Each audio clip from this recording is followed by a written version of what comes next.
ये है north Korea का शिन डोंग यूंग, एक ऐसा लड़का जिसका पूरा बचपन जेल के दीवारों में गुजरा। वो कैंप 14 का हिस्सा था। कैंप 14 इसका ऑफिशियल नाम मैक्सिमम सिक्योरिटी पॉलिटिकल प्राइजन कैंप है, एक रूथलेस जेल। ये उन लोगों के लिए होता है जो स्टेट के खिलाफ होते हैं। कई लोग तो सिर्फ इसलिए वहाँ होते हैं क्योंकि उनके पेरेंट्स या ग्रैंड पेरेंट्स ने कोई क्राइम किया हो।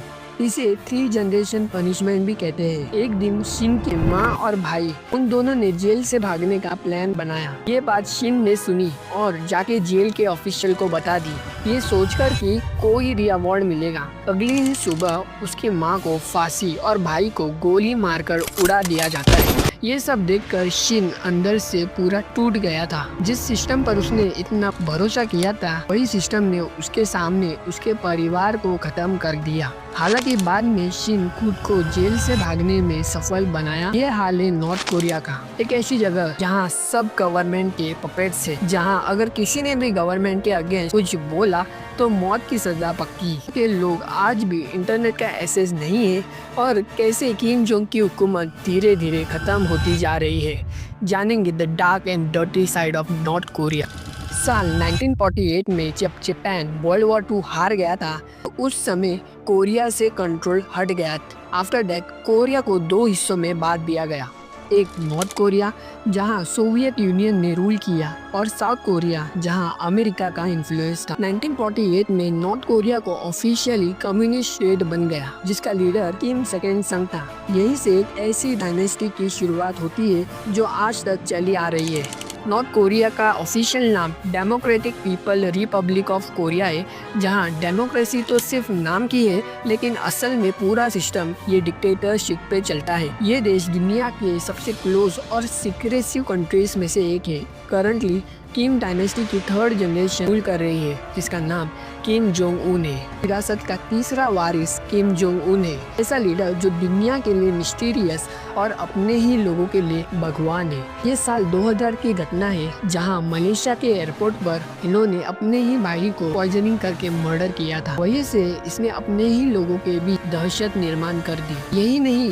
कंट्री में ना ही वोटिंग राइट्स है, ना ही इलेक्शन होता है। बात करें किंग की पर्सनल लाइफस्टाइल की, तो उसके पास 100 से भी ज्यादा लग्जरियस कार से एक पर्सनल प्राइवेट जेट और एक प्राइवेट आइलैंड, जहां से क्लोज लोग ही अलाउड है। उसका एक ऑब्सेशन है वेस्टर्न कल्चर के साथ। मगर आयरनी ये है कि नॉर्थ कोरियन सिटीजन को किसी भी फॉरेन कल्चर से कॉन्ट्रैक्ट अलाउड नहीं है और वहाँ के सिटीजन को हेयर स्टाइल से भी जज किया जाता है। ये गवर्नमेंट के लिए लॉयल है कि नहीं, इसका अंदाजा लगाया जाता है।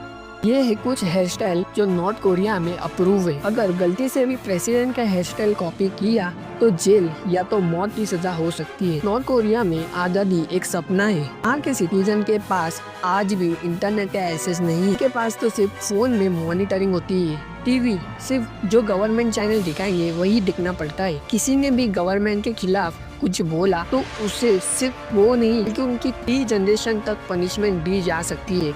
ये गिल्ड बाय एसोसिएशन कहते हैं। छोटी सी गलती जैसे फॉरेन मूवीज, गलत हेयर स्टाइल रखना या गलती से न्यूज़पेपर में किम जोंग उन की फोटो फोल्ड करना, इन सभी का कारण ये जेल हो सकता है। वहाँ के वुमन को एक ऑब्जेक्ट की तरह समझा जाता है, उनको सेक्सुअली एक्सप्लॉयटेशन किया जाता है। उनके आर्मी ऑफिसर अपने ही पावर का गलत यूज करते हैं और उनको एक्सट्रीम टॉर्चर करते हैं। हर सिटीजन को किम डायनेस्टी की वर्शिप करनी पड़ती है, वरना देशद्रोही कहलाए जाते हैं। स्टेट टीवी और मीडिया सिर्फ एक ही चीज दिखाते हैं कि नॉर्थ कोरिया दुनिया के सबसे खूबसूरत और पावरफुल देशों में से एक है। ये असल में इन सब का उल्टा होता है। बच्चे स्कूल में किम जोंग की गुणगान गाते हैं। लोगों को मीडिया के जरिए ये बताया जाता है कि वो दुनिया के सबसे लकी लोग हैं, किम डायनेस्टी के अंदर जी रहे हैं। हर घर में एक वीडियो होता है जो कंटिन्यूअसली गवर्नमेंट का प्रोपेगेंडा चलाता रहता है। उसके बाद भी नहीं किया, हर जगह लीडर्स के पोस्टर्स, फोटो होते हैं। ना करने पर भी पनिशेबल एक्ट हो सकता है। आज के यूथ जो सीक्रेटली यूएसबी ड्राइव के जरिए